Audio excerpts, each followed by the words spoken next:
Bull and golden केला। सोनीपत नाम के गांव में सज्जन नाम का एक व्यक्ति रहता था। उसके पास एक बैल था। वो बहुत काम करता था, पर वो बूढ़ा हो चला था। फिर भी सज्जन उसका बहुत ख्याल रखता था। ये देखकर गांव वालों में से एक व्यक्ति, जिसका नाम देशमुख था, अरे सज्जन, वो बैल बूढ़ा हो गया है, तुम उसका अब भी बहुत ख्याल क्यों रखते हो? अरे किसी कसाई को बेच दो, यूं उसने सलाह दिया। अरे यार, वो बैल हमारे घर में ही पैदा हुआ है, यहीं पला और हमारे लिए उसने बहुत मेहनत से काम किया है। अब चूंकि वो बूढ़ा हो गया है, हम उसे छोड़ तो नहीं सकते ना। अरे अच्छी सलाह दो तो आजकल कोई सुनता ही नहीं। तेरी किस्मत है, कहकर वहां से चला गया। पर सज्जन उस बैल को हर रोज केले खिलाता था, वो भी चाव से खाता था। एक दिन वो गोबर की जगह सोने के सिक्के डालने लगा। ये देखकर सज्जन हैरान हुआ। उसने उन सोने के सिक्कों को इकट्ठा किया और अपने टूटे फूटे घर की जगह एक बड़ा बंगला बनवाया। गांव में दान पुण्य का भी काम करने लगा। सब सज्जन जैसा नाम वैसा व्यक्ति, बहुत अच्छा आदमी है, कहकर उसकी प्रशंसा करने लगे। ये देखकर देशमुख, अरे सज्जन ने एक बूढ़े बैल से इतने पैसे कैसे कमाए, इतना बड़ा बंगला बनवाया कैसे? इसमें जरूर कोई राज है, मुझे पता लगाना होगा कि वो राज क्या है, यूं सोचा। फिर सज्जन के घर के दीवार के पास जाकर छिपकर देखने लगा। सज्जन अपने बैल को केले खिला रहा था। वो केले खाकर सोने के सिक्के डाल रहा था।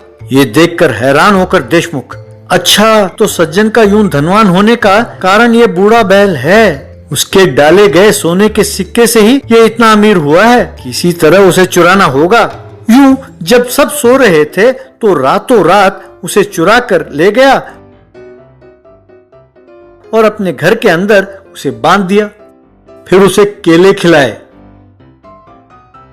अगले दिन उसके पीछे जाकर बैठ गया और सोने के सिक्कों की प्रतीक्षा करने लगा। काफी देर होने पर भी उस बैल ने कुछ नहीं दिया। ये देखकर देशमुख को गुस्सा आया और अरे ये क्या, ये बूढ़ा बैल सोने के सिक्के क्यों नहीं दे रहा, कहकर अपने सिर को उसके पैर के नीचे रखकर देखने लगा। ठीक उसी समय उसने देशमुख के चेहरे पर गोबर किया। चेहरे से गोबर हटाया और हाथों से मसल कर देखने लगा। फिर भी कोई सिक्का नहीं मिला। तभी अपने बैल नंदू को ढूंढते हुए सज्जन देशमुख के घर पहुंचा। देशमुख के घर के बाहर खड़ा होकर सज्जन, भाई देशमुख, क्या तुमने मेरे बैल को देखा? इस डर से कि कहीं सज्जन भीतर ना आ जाए, देशमुख हड़बड़ाहट में गोबर वाले चेहरे के साथ ही बाहर आया। ये देख सज्जन, अरे देशमुख, ये क्या, तुम्हारे चेहरे पर गोबर क्यों लगा हुआ है? अरे नहीं सज्जन, ये गोबर नहीं है, ये फेशियल है। चेहरे को खूबसूरत बनाने के लिए मेरे पत्नी ने ही लगाया है, यूं झूठ बोला। अच्छा तो ये बात है। हाँ वो तो ठीक है, पर क्या तुमने मेरे बूढ़े बैल नंदू को देखा? अच्छा, तुम्हारा नंदू? नहीं देखा। क्यों, क्या हुआ? अरे कोई चुरा कर ले गया देशमुख। अरे उसे कौन ले जाएगा, वैसे भी बूढ़े बैल को ले जाकर करेंगे क्या? कहकर हंसा। अभी पता चल जाएगा कि कौन ले गया है, कहकर जोर से नंदू नंदू कहकर आवाज देने लगा। बस अंदर कहीं बंधा हुआ नंदू रस्सी को तोड़कर दौड़ता हुआ बाहर आ गया। सज्जन उसे पुचकारने लगा, तुमने झूठ क्यों बोला देशमुख? तुमको चुराते हुए हमारे घर में सीसीटीवी कैमरा ने रिकॉर्ड किया है। मैंने सोचा कि तुम अपनी गलती मानकर खुद उसे वापस ला दोगे। दोबारा ऐसे किया तो पुलिस के हवाले कर दूंगा, खबरदार, कहकर उसे चेतावनी दी। अरे गलती हो गई सज्जन, माफ करना, पर मुझे एक शक है। इस बूढ़े नंदू को तुम्हारे घर में सोने के सिक्के डालते हुए मैंने अपनी आंखों से देखा है, पर मेरे पास इसने गोबर किया। ऐसा क्यों? उसे क्या हुआ? तब सज्जन दंग रह गया और कुछ बोल नहीं पाया और वहीं खड़ा रह गया। बस बूढ़े बैल ने उछलकर देशमुख को जोर से लात मारा। देशमुख दूर जा गिरा और उससे बोला नहीं जा रहा था। सज्जन नंदू को लेकर अपने घर चला गया। Truck driver. धारावीपुर नाम के गांव में सुखेंद्र नाम का एक सरपंच रहता था। वो बहुत दुर्बुद्धि वाला व्यक्ति था। हर महीने उस गांव के लिए सरकार एक ट्रक में राशन भेजती थी। उस ट्रक का ड्राइवर टारजान उस ट्रक के माल को सुखेंद्र को ही बेच देता था और अपना कमीशन लेता था। सुखेंद्र गांव वालों से, देखा, इस महीने भी अपने गांव में राशन नहीं पहुंचा है, इसीलिए मैं आपको हर बार कहता हूं कि उसी एमएलए और एमपी को वोट डालो जिसे मैं कहूं। आप लोग मेरी बात सुनते ही नहीं। ठीक है, अब क्या कर सकते हैं, आप लोग मेरे दामाद के किराने की दुकान से ही माल खरीदें, हम मुनाफा कम करके आप लोगों को 10% डिस्काउंट भी देंगे। लोग लाचार होकर सुखेंद्र के दामाद के दुकान से ही सामान खरीदते थे। एक दिन जमीन कपूर नाम का एक रियल एस्टेट व्यापारी मुंबई से आकर सुखेंद्र से मिला। देखो सुखेंद्र भाई, तुम तो जानते ही हो कि मुंबई चारों ओर से फैल रहा है। हमारी कंपनी के इंजीनियरों ने तुम्हारे गांव में 100 घरों को चुना है जिन्हें खाली कराना होगा, ताकि हम वहां एक बड़ा सा शॉपिंग कॉम्प्लेक्स और मल्टीप्लेक्स सिनेमा बनाएं। हमारे आदमियों ने उन घरों के मालिक से पूछा तो वे मान नहीं रहे। मैंने तुम्हारे बारे में पता लगाया तो पता चला कि पैसे देने पर तुम कुछ भी कर सकते हो। तुमने अगर उन्हें अपने घर सस्ते में बेचने के लिए मना लिया तो मैं तुम्हें 1 करोड़ रुपए दूंगा। बोलो, करोगे?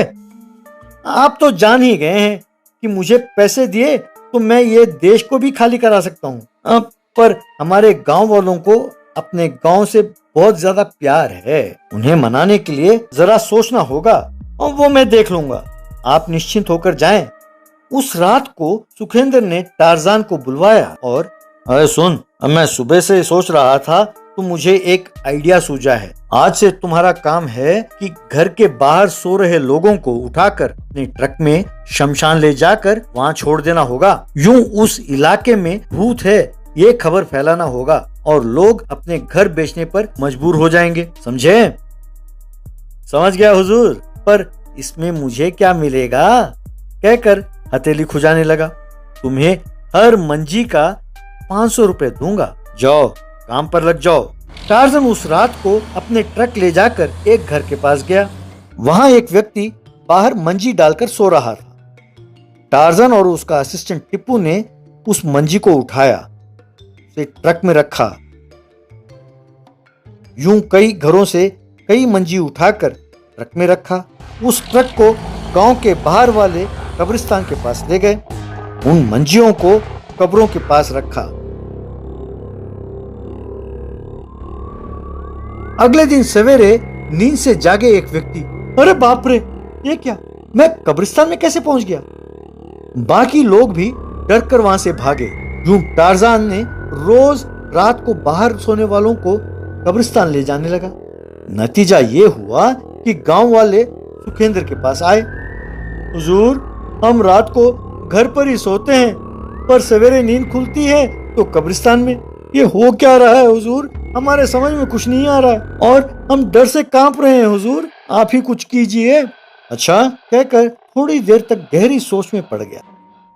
हाँ, अब समझा, आप लोगों का घर वो 15वीं शताब्दी के प्लेग के बीमारी से मरने वालों के समाधि के ऊपर बनाई गई हैं। तुम्हारे घरों के नीचे हजारों लाशें हैं। अब लगता है कि वे सब अंदर भूत बनकर आप लोगों को जगह खाली करने के लिए कह रहे हैं, इसीलिए तुम लोगों को कब्रिस्तान भेज रहे हैं। अब एक भूत हो तो ओझा को बुलाकर भगा सकते हैं, इतने हजारों भूतों को संभालना मेरे बस की बात नहीं है।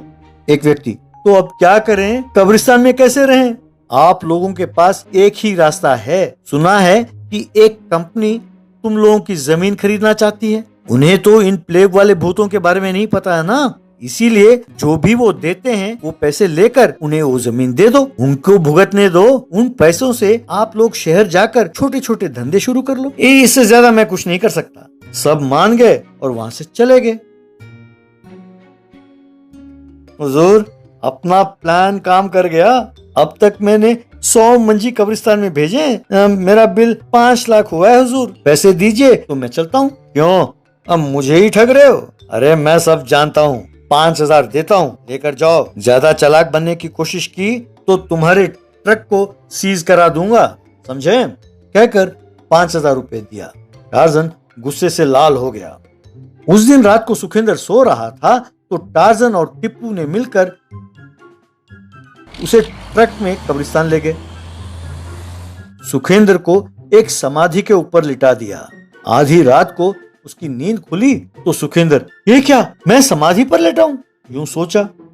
एक पेड़ के पीछे से टार्जन, मैं तुम्हारी आत्मा हूँ। 500 साल पहले प्लेग से तू यहीं मर गया था। अब बाद में फिर तुमने जन्म लिया है। ये तुम्हारी ही समाधि है। आज रात को तुम फिर से दिल के दौरे पड़कर मर गए हो।